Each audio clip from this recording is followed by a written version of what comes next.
Hello, my name is Alexis Galloway, and this is a presentation from my Computational Thinking course at Virginia Tech. This presentation is aimed towards answering the question, how successful are college students once they graduate? First, I would like to highlight the importance of this presentation. We often hear people say, college is expensive and we are not guaranteed a job once we graduate. Whether or not you support the continuation of education after high school, the purpose of this presentation is to analyze data that measures the success of college students after they graduate. As we know, college is of great importance in today's society. For that reason, the success of college students once they graduate is important to many stakeholders.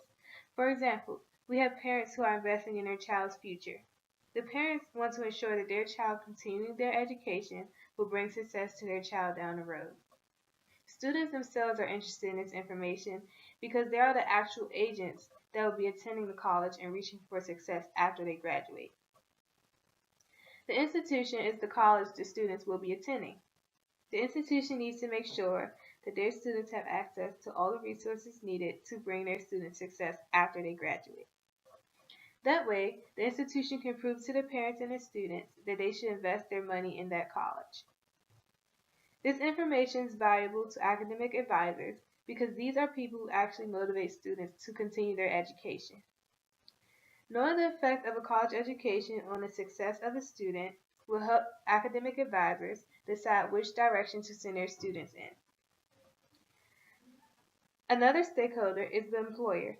Knowing the value of a college education helps employers to decide what to pay their employees.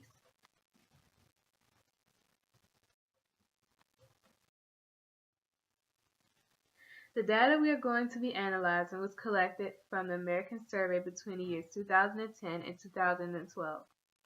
This survey can be found in the Public Use Microdata series. There are a couple limitations on this data. One limitation is that the data was collected between the years 2010 and 2012. Since 2015 is the current year, there is a possibility that some of this data has changed since the year 2012. This means that the success of college graduates discussed throughout this presentation could have either improved or worsened between the years 2012 and 2015. Another limitation of this data is that the data does not specify which level of post-secondary degree each college graduate obtained. This will include whether a college graduate received an associate's degree, bachelor's degree, master's degrees, and/or doctoral degree. So, we cannot conclude that all graduates used in the sample attained a bachelor's degree.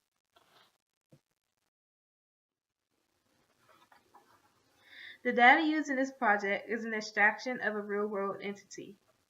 The data is a simplified representation of actual students that have attended college for an extended period of time, have graduated, and have aimed for success in their career field. The map is an abstraction of these graduates. Here we have a graduate data stream. This stream contains a list of dictionaries that consist of ints, strings, and floats. For this presentation, we will only be using the following ints: median, low-wage jobs, employed, unemployed, part-time, and full-time. Using the data we have, we will be answering the following 4 questions. 1. When a college student graduates, is it more likely they will be employed or unemployed? 2. When college students graduate, is it more likely they will obtain a full-time job or part-time job? 3. What is the median earnings most college students make once they graduate and obtain a job? And 4. When college students graduate, do they obtain more low-wage paying jobs or high-wage paying jobs? Chart 1 answers the question, when college students graduate, is it more likely they will be employed or unemployed? Here, we are comparing the number of employed graduates to the number of unemployed graduates. You can see the x-axis is labeled employed versus unemployed, while the y-axis is labeled number of graduates.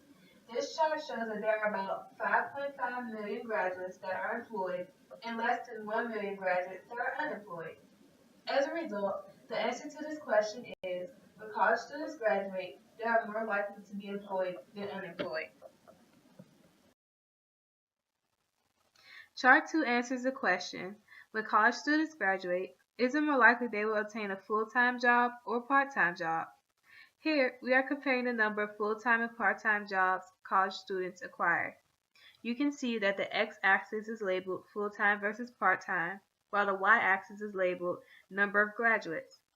This chart shows that about 4.5 million graduates secure full-time jobs, while 1.5 million graduates obtain part-time jobs.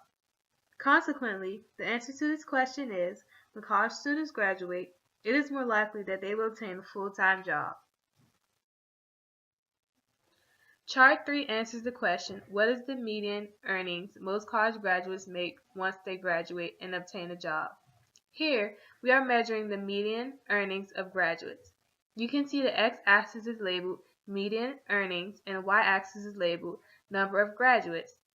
This chart is pretty straightforward in answering the question. This visualization concludes that the median earnings of most college graduates is between $30,000 or $40,000 a year. Lastly, Chart 4 answers the question, when college students graduate, do they obtain more low-wage paying jobs or high-wage paying jobs? Here, we are measuring the number of low-wage jobs obtained by graduates. You can see that the x-axis is labeled college graduates majors, while the y-axis is labeled percentage of low-wage jobs. Among all the different majors collected within the data, the chart shows that only about 0 to 40% of college graduates obtain low-wage jobs.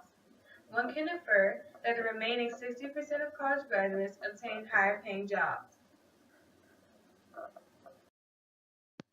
In conclusion, college students are usually successful once they graduate. The data show that most college students are employed, most college students obtain full-time jobs, most college students make between $30,000 to $40,000 a year, and most college students obtain higher paying jobs. I would like to thank you for watching my presentation, and if you have any questions, feel free to contact me by email.